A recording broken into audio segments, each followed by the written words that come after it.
Hello दोस्तों, welcome to study coach 91 और आप सभी का बहुत बहुत स्वागत है। दोस्तों, इस वीडियो में हम लोग माइक्रो प्रोसेसर के एक चैप्टर है जो कि एक यूनिट भी आप मान सकते हैं, इंस्ट्रक्शन टाइमिंग एंड साइकिल। ठीक है, तो इसको हम पूरी एक ही वीडियो में कवर करने वाले हैं दोस्तों। तो वीडियो हो सकता है लॉन्ग हो, तो वीडियो को लास्ट तक देखिएगा अगर आप इलेक्ट्रॉनिक्स ब्रांच के 5th सेमेस्टर के स्टूडेंट हैं तो दोस्तों चलिए शुरू करते हैं। दोस्तों, मैं इसके थोड़ा सा पहले सिलेबस के बारे में देख लेते हैं कि इस चैप्टर से क्या क्या सिलेबस है, आपको क्या क्या पढ़ना है। पहला नंबर इंस्ट्रक्शन साइकिल, उसके बाद में machine cycles and T states.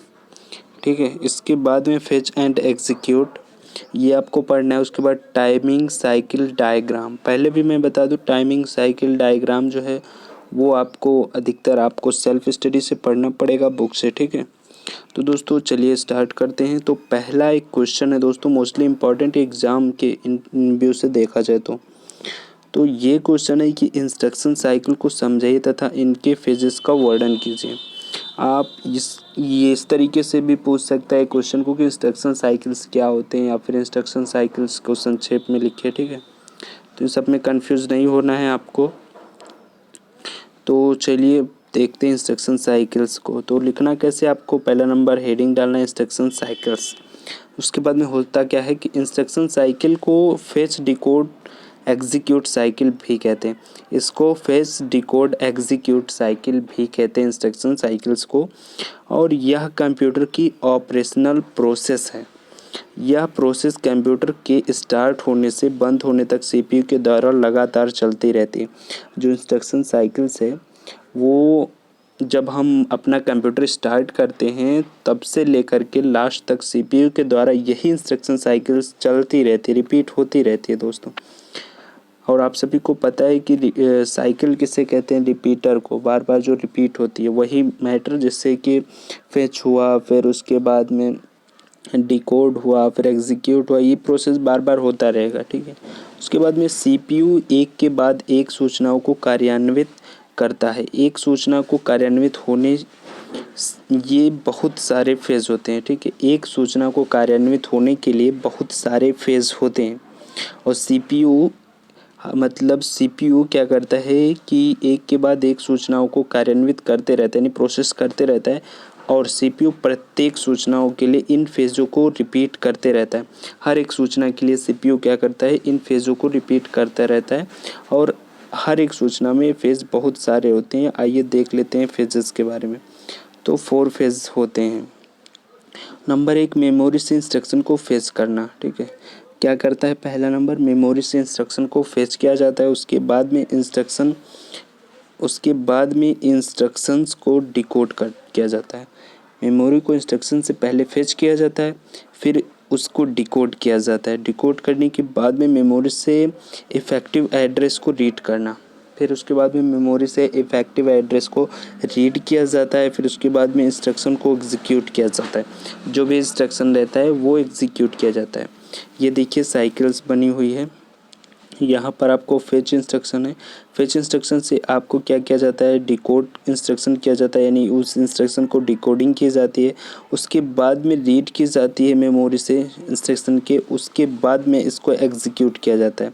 Execute करने के बाद में फिर से वही प्रोसेस फेच, उसके बाद डिकोड, रीड, फिर एग्जीक्यूट। ठीक है, यही हमारा क्या है, इंस्ट्रक्शन साइकिल्स है। तो दोस्तों आप इस डायग्राम को बना सकते हैं अपने कॉपी में भी, नहीं तो आप स्क्रीनशॉट ले लीजिए, बाद में आप इसको ज़रूर देख लीजिएगा। तो दोस्तों उसके बाद में इंस्ट्रक्शन साइकिल को फेच करना।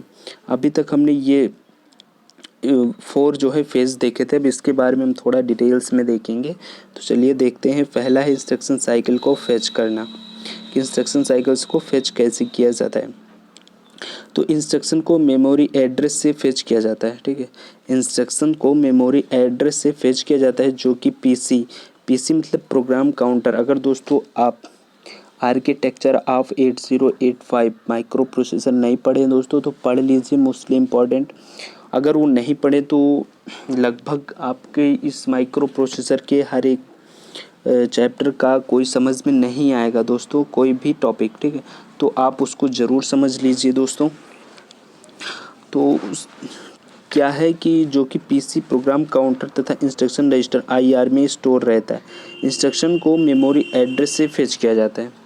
मेमोरी एड्रेस से इंस्ट्रक्शन को फेच किया जाता है और ये कहाँ स्टोर रहता है, पीसी एक होता है जो कि एक बात करें तो रजिस्टर का ही काम करता है तथा इंस्ट्रक्शन रजिस्टर आईआर में स्टोर रहता है।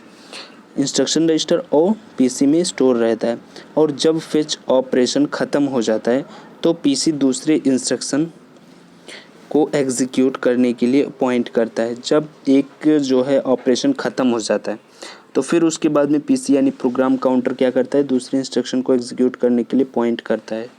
ठीक है, उसके बाद में अब सेकेंड हम लोगों का आ जाता है। सेकेंड है इंस्ट्रक्शन को डिकोड करना। इंस्ट्रक्शन को डिकोड करना क्या होता है, इस फेज़ में इंस्ट्रक्शन रजिस्टर यानी आईआर में उपस्थित इंस्ट्रक्शन को डिकोड कर के द्वारा इंटरप्रेट किया जाता है। यानी कि दोस्तों एक हिसाब से समझ सकते हैं कि यहाँ पर एक्शन लिया जाता है, यानी कि जैसे क्या मैटर में क्या कहा जा रहा है इंस्ट्रक्शन में, उसको एक्शन में बदला जाता है, उसको डिकोड किया जाता है। ठीक है, उसके बाद में इफ़ेक्टिव एड्रेस नेक्स्ट है। थर्ड नंबर पे इफ़ेक्टिव एड्रेस को रीड करना। इफ़ेक्टिव एड्रेस को रीड करना तो ये देखते हैं, यदि इंस्ट्रक्शन एक डायरेक्ट एड्रेस होता है तो इफ़ेक्टिव एड्रेस को मेमोरी से रीड कर लिया जाता है। अगर इंस्ट्रक्शन जो है वो एक इनडायरेक्ट एड्रेस दिया गया है, ठीक है, अगर वहाँ पर एड्रेस दिया गया है तो वो एड्रेस को मेमोरी से रीड कर लिया जाता है। अगर अन्य ज़रूरी डाटा को मेन मेमोरी से फेच कर लिया जाता है और जो उस एड्रेस पे डाटा रहता है उसको मेमोरी से फेच कर लिया जाता है। और अगर यदि इंस्ट्रक्शन डायरेक्ट होता है, यानी कि अगर इंस्ट्रक्शन में वो एड्रेस नहीं, अगर डायरेक्ट इंस्ट्रक्शन ही दिया जाता है तो ऑपरेंड्स को डायरेक्ट ही रीड कर लिया जाता है, तो उसको डायरेक्ट ही रीड कर लिया जाता है, फिर ये प्रोसेस नहीं करना रहता है कि उसको रीड करना रहे। ठीक है, उसके बाद में नेक्स्ट है इंस्ट्रक्शन को एग्जीक्यूट करना। इंस्ट्रक्शन को एग्जीक्यूट करना, ठीक है, इस फेज़ में कंट्रोल यूनिट डिकोड की हुई इंफॉर्मेशन को कंट्रोल सिग्नल के रूप में सीपीयू के फंक्शनल यूनिट को भेजती है। ठीक है, क्या करती है कि इस फेज़ में कंट्रोल यूनिट डिकोड की हुई इंफॉर्मेशन को कंट्रोल सिग्नल के रूप में सीपीयू के फंक्शनल यूनिट को भेजती है। जैसा कि आप अगर आर्किटेक्चर पढ़े होंगे तो आपको पता होगा कि कंट्रोल यूनिट हर एक पार्ट को, जैसे एएलयू वगैरह हो गया, किसको क्या करना है उनको सिग्नल भेजता है, तब वो लोग अपना काम स्टार्ट करते हैं। तो दोस्तों जब ये कंट्रोल सिग्नल पर अपने पहुँचेगी डिकोड होकर के, तो वहाँ से जो है फंक्शन भेजेगी कंट्रोल यूनिट जिस भी पार्ट का होगा, जैसे एएलयू का है, अगर कोई अरिथमेटिकल या फिर लॉजिकल ऑपरेशन करना है तो वो एएलयू को एक्टिव कराएगी। ठीक है, ऐसा ही होता है, तो वो इंस्ट्रक्शन भेजती है। ठीक है, सीपीयू फंक्शन यूनिट को भेजती है। इसके बाद सीपीयू इंस्ट्रक्शन की ज़रूरत के आधार पर टास्क को पूरा करता है। जैसे एएलयू को अगर भेज दिया सिग्नल कि ये उसका टास्क है, तो वो फंक्शन के हिसाब से जैसा भी मतलब फंक्शन है उसी हिसाब से वो अपने टास्क कंप्लीट करेगा। ठीक है, उसके बाद में जब ये टास्क कंप्लीट हो जाएगा, जैसे रजिस्टर से वैल्यू को रीड करना आदि, इस टास्क को पूरा करने पर जो भी रिजल्ट आता है वह मेन मेमोरी में स्टोर हो जाता है। इन टास्क कंप्लीट करने के बाद में जो भी रिजल्ट आता है वो मेन मेमोरी में क्या हो जाता है, स्टोर हो जाता है, या फिर आउटपुट डिवाइस को भेज दिया जाता है। ठीक है दोस्त, या वो मेमोरी में स्टोर हो जाएगा या फिर आउटपुट डिवाइस को भेज दिया जाएगा। उसके बाद में इन फेज़ को पूरा करने के बाद साइकिल फिर से अगले इंस्ट्रक्शन को फेच करती है। अब ये जो है इंस्ट्रक्शन कंप्लीट होने के बाद में फेज़ पूरा करने के बाद में साइकिल को फिर से अपने अगले इंस्ट्रक्शन के लिए फेच करती है, यानी अगला इंस्ट्रक्शन स्टार्ट होता है। इस प्रकार इंस्ट्रक्शन साइकिल लगातार रिपीट होती रहती है। इसी प्रकार से हमारी इंस्ट्रक्शन साइकिल जो होती है वो लगातार रिपीट होती रहती है। अब आ जाते हैं हम लोग की दूसरी क्वेश्चन की तरफ, जो कि मशीन साइकिल है। मशीन साइकिल को चित्र सही समझे तथा इसके पदों का वर्णन कीजिए। तो दोस्तों मशीन साइकिल को अब हम देखते हैं क्या होता है मशीन साइकिल। तो दोस्तों मशीन साइकिल क्या होती है कि जब भी मशीन लैंग्वेज इंस्ट्रक्शन कंप्यूटर को मिलता है, ठीक है, जब भी मशीन लैंग्वेज इंस्ट्रक्शन जो है वो कंप्यूटर को मिलता है तो प्रोसेसर प्रत्येक मशीन लैंग्वेज इंस्ट्रक्शन के लिए स्टेप्स को परफॉर्म करता है, यानी निम्न स्टेप्स को परफॉर्म करता है, और वो जो स्टेप्स को परफॉर्म करता है वो 4 स्टेप्स में होते हैं। एक मशीन साइकिल में 4 स्टेप्स होते हैं, ठीक है। जब भी क्या किया जाता है, मशीन लैंग्वेज इंस्ट्रक्शन कंप्यूटर को मिलता है या दिया जाता है, तो प्रोसेसर मशीन लैंग्वेज इंस्ट्रक्शन को मतलब इन परफॉर्म करने के लिए 4 जो अपनी 4 मशीन साइकिल्स स्टेप हैं उसे कंप्लीट करता है।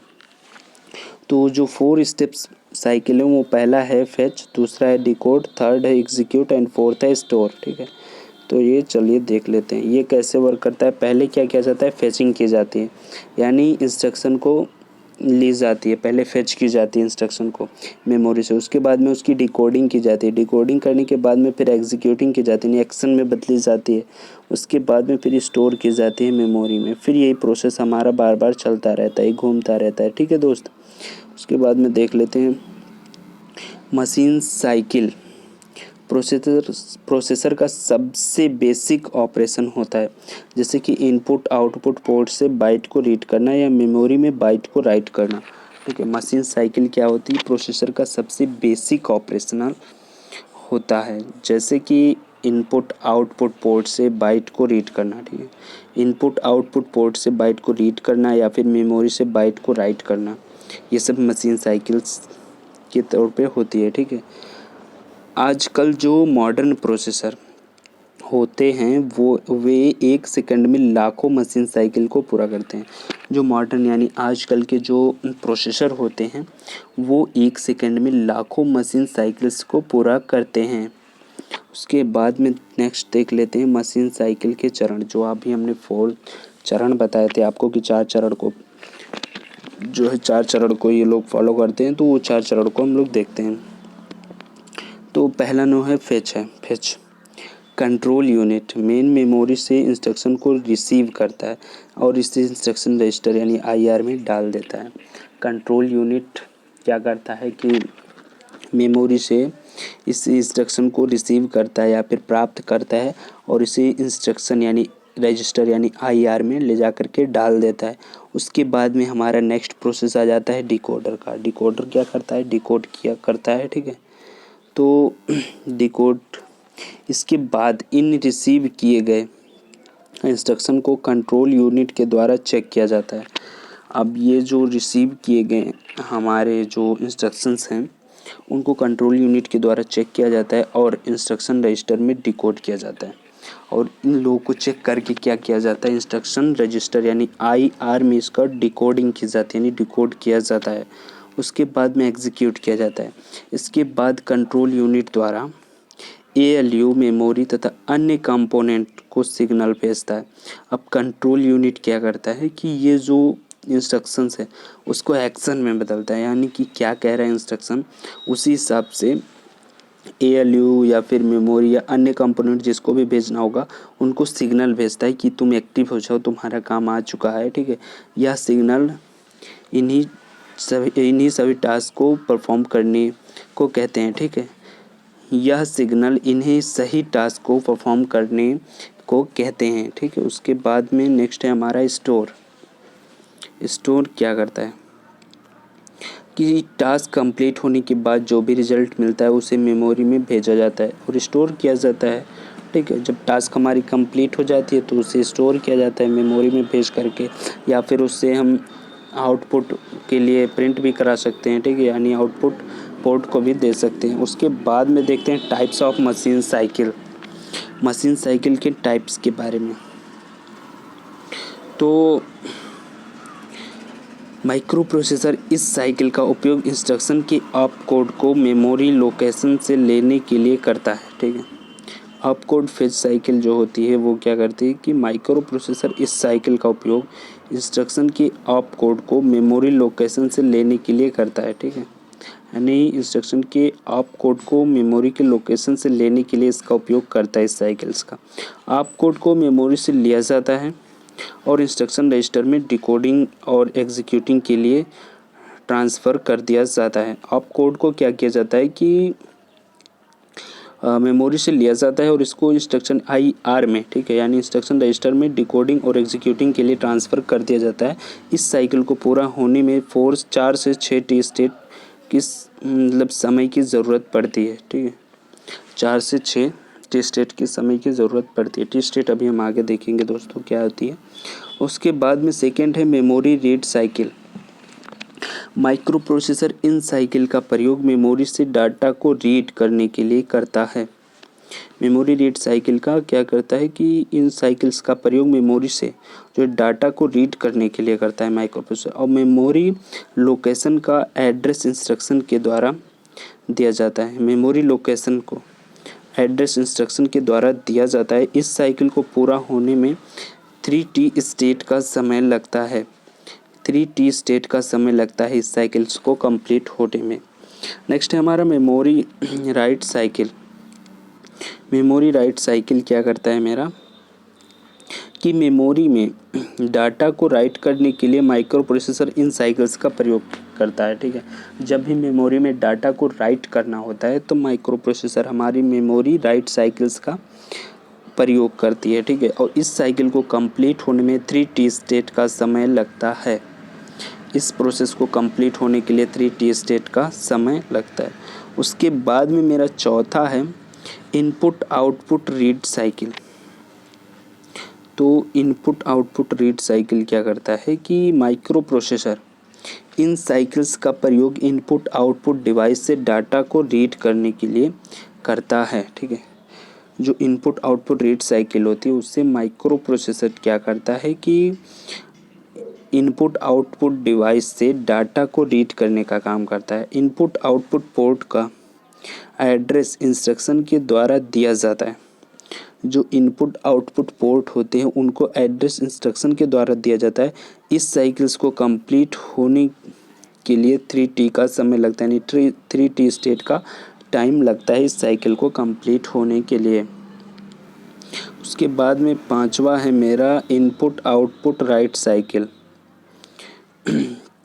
तो इनपुट आउटपुट राइट साइकिल क्या करता है कि माइक्रो प्रोसेसर इन साइकिल का प्रयोग इनपुट आउटपुट डिवाइस से डाटा को राइट करने के लिए करता है। अगर यहाँ पर रीड होता तो माइक्रो प्रोसेसर इन साइकिल का प्रयोग इनपुट आउटपुट डिवाइस से डाटा को रीड करने के लिए करता। अगर वहाँ पर रीड होता तो बस सिर्फ रीड और राइट का ही डिफरेंस दिखाई दे रहा है, ठीक है दोस्तों।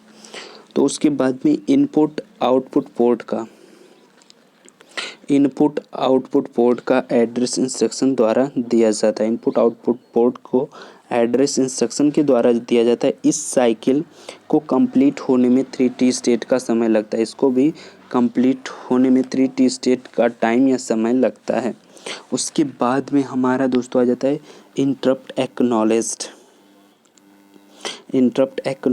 देख लेते हैं। उसके बाद देखेंगे टी स्टेट होता क्या है दोस्तों, क्योंकि हमें पहले देख लेना चाहिए, लेकिन चलिए ठीक है बाद में देख लेंगे, लेकिन देखेंगे तो इंटरप्ट एक्नॉलेज्ड क्या होता है। इंटरप्ट रिक्वेस्ट इनपुट यानी INTR आप देखे होंगे कि पिन डायग्राम में INTR होता है, ठीक है। उसको हम बोलते हैं इंटरप्ट एक्नॉलेज्ड। कि रिस्पॉन्स में माइक्रो प्रोसेसर इस प्रकार के साइकिल को एग्जीक्यूट करता है जिससे कि इंटरप्ट होने वाली डिवाइस से इंफॉर्मेशन मिल सके, ठीक है। यानी इंटरप्ट रिक्वेस्ट इनपुट INTR के रिस्पॉन्स में माइक्रो प्रोसेसर उस प्रकार के साइकिल को एग्जीक्यूट करता है, यानी इस प्रकार के साइकिल को एग्जीक्यूट करता है कि जिससे कि इंटरप्ट होने वाली डिवाइस से क्या होती है, इंटरप्ट होने वाली डिवाइस से इंफॉर्मेशन मिल सके, ठीक है। उसके बाद में क्या है कि इसे भी कंप्लीट होने में 3T का समय लगता है। 3T स्टेट का समय लगता है दोस्तों इसको भी कंप्लीट होने में। अगर आप इसको डिटेल्स में आप पिन डायग्राम में देखे होंगे INTR को, ठीक है। अब देख लेते हैं टी स्टेट क्या होता है। टी स्टेट किसी ऑपरेशन का सब डिवीज़न होता है, ठीक है। किसी ऑपरेशन का सब डिवीज़न होता है जो कि एक क्लॉक साइकिल में पूरा होता है, ठीक है। उसे टी स्टेट कहा जाता है। अभी आप नहीं समझे होंगे, ठीक है दोस्त।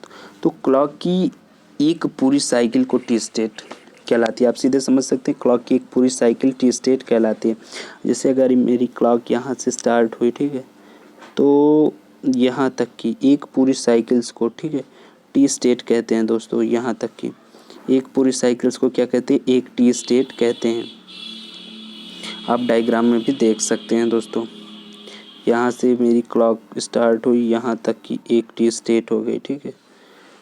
तो उसके बाद में एक इम्पॉर्टेंट चीज़ यहाँ पर आप देख लीजिए, एक क्लॉक पीरियड इक्वल टू एक टी स्टेट, ठीक है। जैसा कि अभी हमने आपको बताया कि एक क्लॉक जब जहाँ से स्टार्ट होती है वहीं से एक क्लॉक पीरियड भी बोल सकते हैं आप, एक टी स्टेट भी उसे बोल सकते हैं, सीधा समझ लीजिए। उसके बाद में क्या होती है, एक मशीन साइकिल में 12 क्लॉक पीरियड होते हैं। जब एक मशीन साइकिल में 12 क्लॉक पीरियड होते हैं तो मामूली बात है कि एक मशीन साइकिल में 12 टी स्टेट होंगे। तो यानी एक मशीन साइकिल में कितने टी स्टेट होते हैं, 12 टी स्टेट होते हैं। उसके बाद में नेक्स्ट है हमारा फेच एग्जीक्यूट साइकिल। तो दोस्तों फेच एग्जीक्यूट साइकिल क्या होता है तथा फेच तथा एग्जीक्यूट साइकिल को भी समझाइए। तो दोस्तों इसको भी हम देख रहे हैं, ठीक है। तो दोस्तों फेच एग्जीक्यूट साइकिल क्या होता है कि कंप्यूटर की एक सामान्य इंस्ट्रक्शन साइकिल होती है।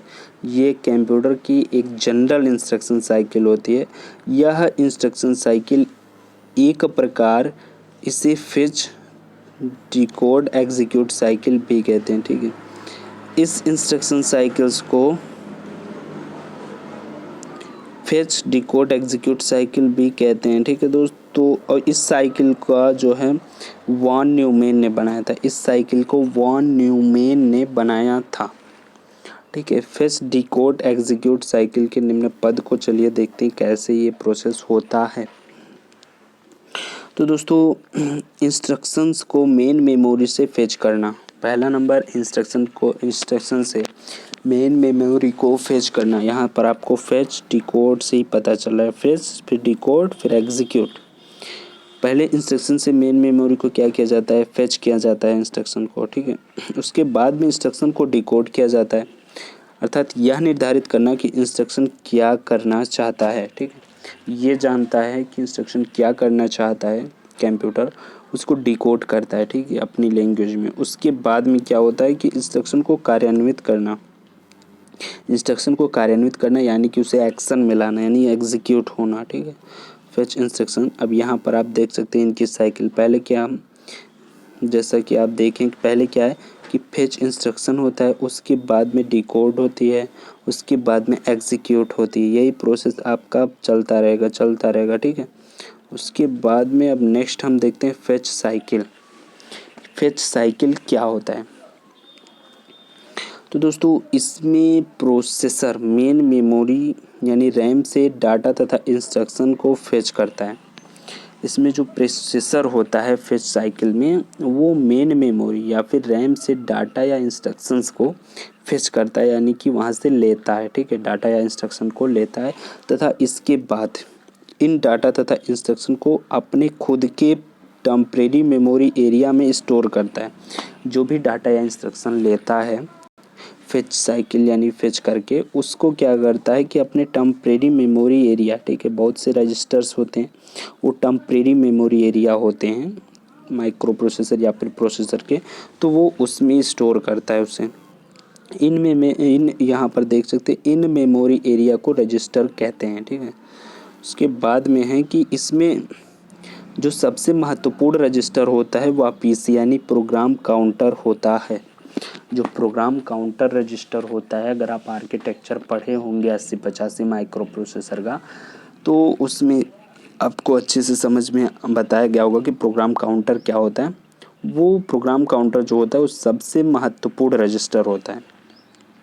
प्रोग्राम काउंटर हमेशा मेन मेमोरी में उपस्थित अगले एड्रेस को कंटेन किए रहता है। जैसे ही एक इंस्ट्रक्शन को फेच किया, ठीक है, फेच करने के बाद में उसे एग्जीक्यूट होने के लिए आगे प्रोसेस में भेजा, तैसे प्रोग्राम काउंटर क्या करता है कि नेक्स्ट यानी अगले इंस्ट्रक्शन को फेच करने के लिए रेडी रहता है, ठीक है, तैयार रहता है। उसके बाद में स्टेप फर्स्ट क्या होता है कि प्रोग्राम काउंटर में जो एड्रेस होता है वह मेमोरी एड्रेस रजिस्टर यानी MAR में ट्रांसफ़र हो जाता है। जो भी प्रोग्राम काउंटर यानी पीसी में एड्रेस होता है वह क्या होता है कि MAR यानी मेमोरी एड्रेस रजिस्टर में ट्रांसफ़र हो जाता है। उसके बाद में क्या होता है यम ए आर क्या चीज़ है? यम ए आर एक ऐसा रजिस्टर है जो कि सिस्टम बस की एड्रेस लाइन से जुड़ा होता है। यम ए आर क्या होता है? सिस्टम बस की एड्रेस लाइन से जुड़ा होता है, एक ऐसा रजिस्टर होता है। स्टेप 2 में देख लेते हैं। स्टेप 2 में क्या होता है कि इसके अगले स्टेप्स में यम ए आर में जो एड्रेस होता है उसे एड्रेस बस में डाल दिया जाता है। अब यम ए आर में जो एड्रेस होता है उसको एड्रेस बस में डाल दिया जाता है, ये स्टेप सेकेंड है। फिर कंट्रोल यूनिट कंट्रोल बस में रीड कमांड को इशू करता है। फिर कंट्रोल यूनिट क्या करता है? कंट्रोल बस में रीड कमांड को इशू करता है, यानी ऑन करता है, सिग्नल भेजता है कि और इसका रिज़ल्ट डाटा बस में दिखाई देता है। ठीक है, और इसका जो रिज़ल्ट होता है वो डाटा बस में दिखाई देता है। इसके बाद इस रिज़ल्ट को मेमोरी बफर रजिस्टर यानी MBR में कॉपी कर लिया जाता है। और इसके बाद क्या किया जाता है? इसकी जो रिज़ल्ट होती है उसको MBR यानी मेमोरी बफर रजिस्टर में कॉपी कर लिया जाता है।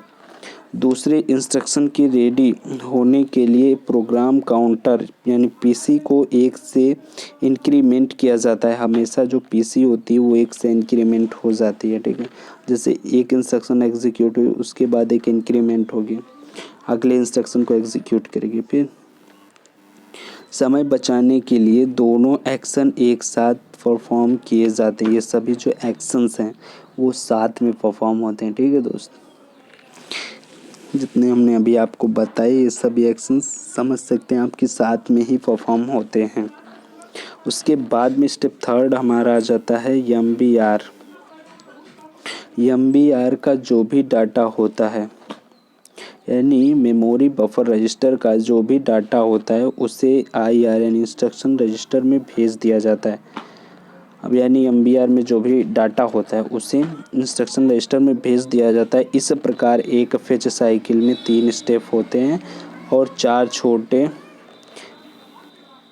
ऑपरेशन होते हैं। ठीक है, इस प्रकार से हमारे जो फेच साइकिल होती है उसमें 3 स्टेप्स होते हैं और 4 छोटे ऑपरेशंस होते हैं। जैसा कि हमने पहले ही आपको बता दिया था कि इसमें 3 स्टेप्स और 4 छोटे ऑपरेशंस होते हैं। ठीक है, उसके बाद में एग्जीक्यूट ऑप्शन देख लेते हैं। दोस्तों एग्जीक्यूट, इसमें इंस्ट्रक्शन के फंक्शन को परफॉर्म किया जाता है। इंस्ट्रक्शन के फंक्शन को परफॉर्म किया जाता है एग्जीक्यूट में। ठीक है, इसमें अरिथमेटिक या लॉजिक फंक्शंस को परफॉर्म करने के लिए ALU का प्रयोग किया जाता है।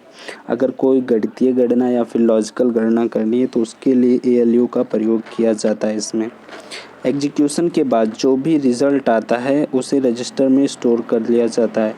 एक्यूमुलेटर आप बोल सकते हैं, एक्यूमुलेटर भी एक रजिस्टर होता है, जो भी रिज़ल्ट रहता है वो एक्यूमुलेटर में स्टोर होता है। ठीक है, रजिस्टर में स्टोर कर लिया जाता है।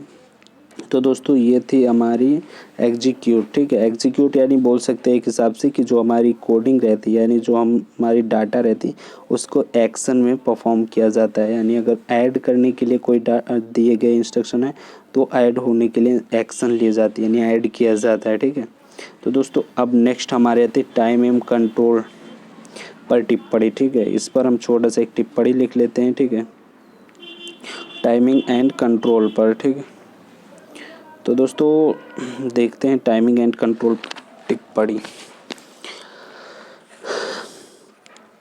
टाइमिंग एवं कंट्रोल यूनिट माइक्रो प्रोसेसर को दिए गए इंस्ट्रक्शन के एग्जीक्यूशन एवं पेरिफेरल युक्तियों के नियंत्रण के लिए टाइमिंग सिग्नल उत्पन्न करता है। टाइमिंग एवं कंट्रोल यूनिट क्या होता है? माइक्रो प्रोसेसर को दिए गए इंस्ट्रक्शन के एग्जीक्यूशन एवं पेरिफेरल युक्तियों को नियंत्रण के लिए टाइमिंग सिग्नल उत्पन्न करता है। जो ये होता है टाइमिंग एवं कंट्रोल यूनिट, वो माइक्रो प्रोसेसर में जो भी हम अपनी डाटा देते हैं, इंस्ट्रक्शंस देखते हैं एग्जीक्यूट के लिए, वो किसी भी टाइमिंग मतलब टाइम को सिग्नल भेजता है, जैसे ALU वगैरह को जिसको भी परफॉर्म करना है। जैसे अगर कोई हमें अरिथमेटिकल ऑपरेशन करना है तो दोस्तों वो सिग्नल भेजता है, टाइमिंग सिग्नल भेजता है कि अब तुम रेडी हो जाओ, तुम्हारा वर्क आ चुका है। यही काम है टाइमिंग एवं कंट्रोल यूनिट का। ठीक है, किसी किसी इंस्ट्रक्शंस को एग्जीक्यूट करने के लिए माइक्रो प्रोसेसर प्रथम मेमोरी से इंस्ट्रक्शन फेच करता है, तत्पश्चात उसको एग्जीक्यूट करता है। पहले किसी भी इंस्ट्रक्शन को अगर हमें एग्जीक्यूट करना है तो माइक्रो प्रोसेसर क्या करेगा, पहले मेमोरी से उसको फेच करेगा, उसके बाद में उस इंस्ट्रक्शन को क्या करेगा, एग्जीक्यूट करेगा या डिकोड करके फिर एग्जीक्यूट करेगा, आगे प्रोसेस करेगा। ठीक है। किसी इंस्ट्रक्शंस को एग्जीक्यूट करने में लिया गया समय इंस्ट्रक्शन साइकिल कहलाता है। यहाँ पर आप एकदम सैंपल में समझ सकते हैं कि किसी इंस्ट्रक्शन को एग्जीक्यूट करने में लिया गया समय इंस्ट्रक्शन साइकिल कहलाता है। ठीक है। उसके बाद में इंस्ट्रक्शन साइकिल में दो साइकिल सम्मिलित होते हैं, पहला फेच साइकिल, दूसरा एग्जीक्यूट साइकिल। ठीक है। जो इंस्ट्रक्शन साइकिल है इसमें दो साइकिल सम्मिलित होते हैं, पहला फेच साइकिल, दूसरा एग्जीक्यूट साइकिल। फेच साइकिल क्या होता है, जिसको हम शॉर्ट में एफसी बोल सकते हैं। आप कहीं एफसी लिखा देखें बुक में तो आप कंफ्यूज ना हो। ठीक है। और यहाँ पर म्यूपी जो हमने लिखा है वहाँ पर उसका तात्पर्य माइक्रो प्रोसेसर से है। ठीक है। माइक्रो प्रोसेसर द्वारा फेच ऑपरेशन में लिया गया समय, इस समय में मेमोरी में इंस्ट्रक्शन का मशीन कोड ऑप कोड प्राप्त होता है। ठीक है। यह समय निश्चित होता है। ठीक है। फेच जो होता है, फेच साइकिल, वो कौन सा समय होता है कि फेच ऑपरेशन में लिया गया समय होता है। ठीक है। जो फेच ऑपरेशन होता है उसमें लिया गया समय होता है, और इस समय में क्या होता है कि मेमोरी से इंस्ट्रक्शन को मशीन कोड, जिसे हम ऑप कोड भी बोलते हैं, प्राप्त होता है। ठीक है। इस समय क्या होता है कि मेमोरी से इंस्ट्रक्शन का मशीन कोड प्राप्त होता है हमें, और इस समय यह समय जो है निश्चित होता है। उसके बाद में एग्जीक्यूट साइकिल देख लेते हैं, जिसको हम शॉर्ट में ईसी भी बोलते हैं। ईसी में लगा समय इंस्ट्रक्शन के साइज़ पर निर्भर करता है। अब जिस हिसाब से इंस्ट्रक्शंस हैं उसके साइज़ पर निर्भर करता है कि हमारा ईसी यानी कि एग्जीक्यूट साइकिल में कितना समय लगेगा। ठीक है। इस प्रकार किसी इंस्ट्रक्शन के एग्जीक्यूशन में व्यतीत समय यानी आईसी को निम्न प्रकार प्रदर्शित किया जा सकता है। ठीक है। आईसी को किस निम्न प्रकार प्रदर्शित किया जा सकता है, आईसी इक्वल टू यानी instruction cycles equal to fetch cycle plus execute cycle. यानी कि इंस्ट्रक्शन साइकिल जो होती है वो फेच साइकिल में लगा समय प्लस एग्जीक्यूट साइकिल में लगा समय, दोनों साइकिल में लगा समय इंस्ट्रक्शन साइकिल